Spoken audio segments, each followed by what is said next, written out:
Hi, this is Paul. This is a rare midday video, just sort of in the stream.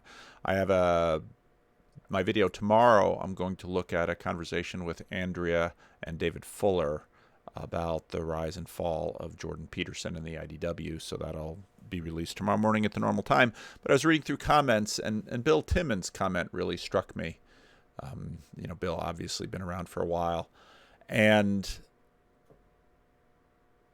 watching Jordan Peterson and John Vervaeke innocently dialogue, but then becoming soap opera intellectual porn for others seems out of place to me. Why is this channel's theology drifting across the board to fit with Jordan Peterson and John Vervaeke-isms? Can one be so intelligent that they actually miss God's voice? I don't know that it's a matter of intelligence. See, that's a really tricky question for a Calvinist, missing God's voice, because we clearly do. And a certain read of Calvinism is that God's voice can't be missed.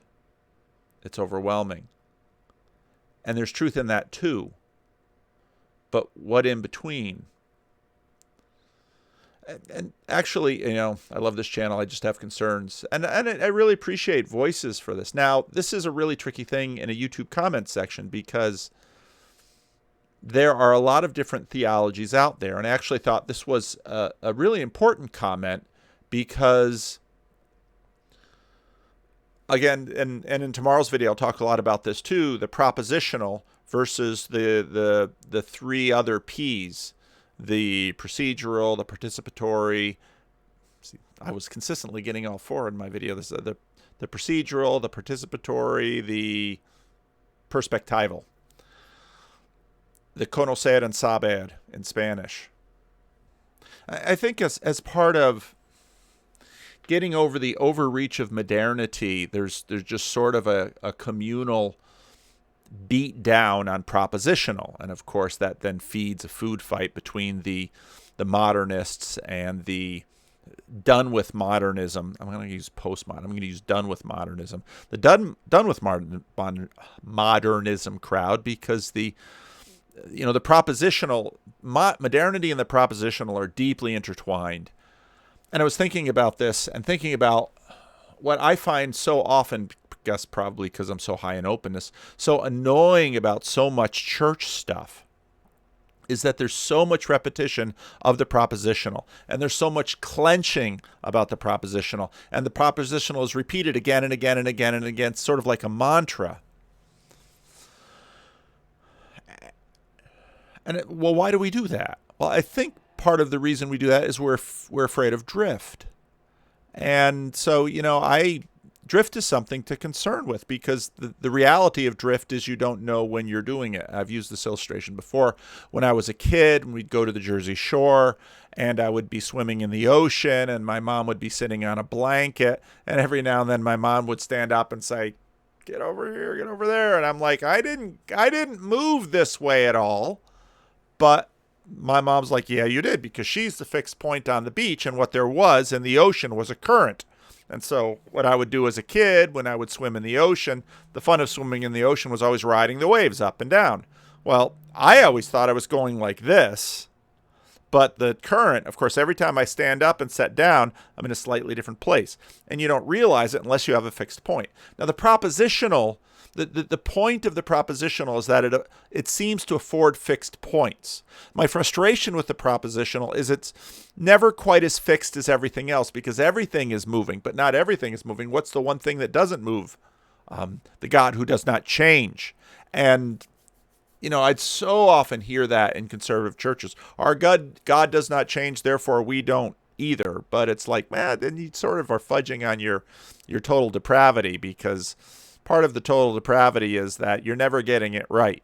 And so if you're never getting it right and you're actually moving towards God, that means you should be improving. Well, how do you know if you're improving? Well, you're looking for fixed points.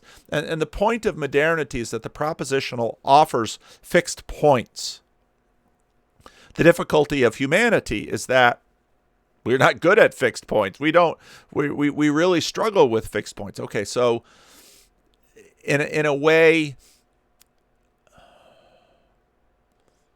pre-Protestant Reformation, the church would say, we're the fixed point. And Martin Luther's like, I'm a little skeptical. The Swiss reformers like, I'm really skeptical. Well, why? Because if you're a fixed point, it would be matching up better.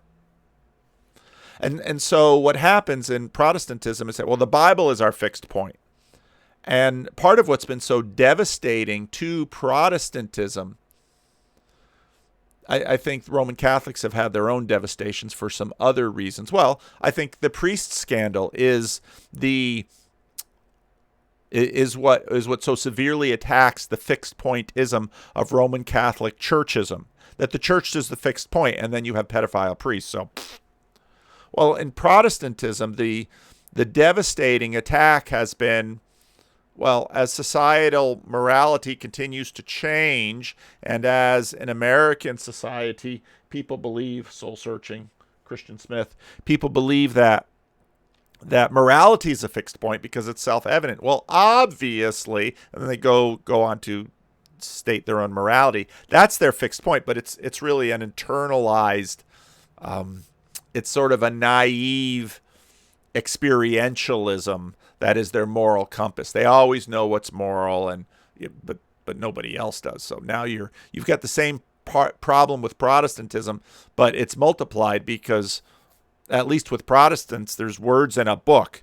And, well, but then the problem with Protestantism was, well, we no longer believe that book. And so then you have your falling away. So, the problem with, drifting and orthodoxy is that in order for even your own orthodoxy, which says, well, you should be continuing to make movement towards God, which means improvement. And, in the Peterson-Peugeot talk, I mean, an ideal, sort of by definition, is all about movement towards that ideal.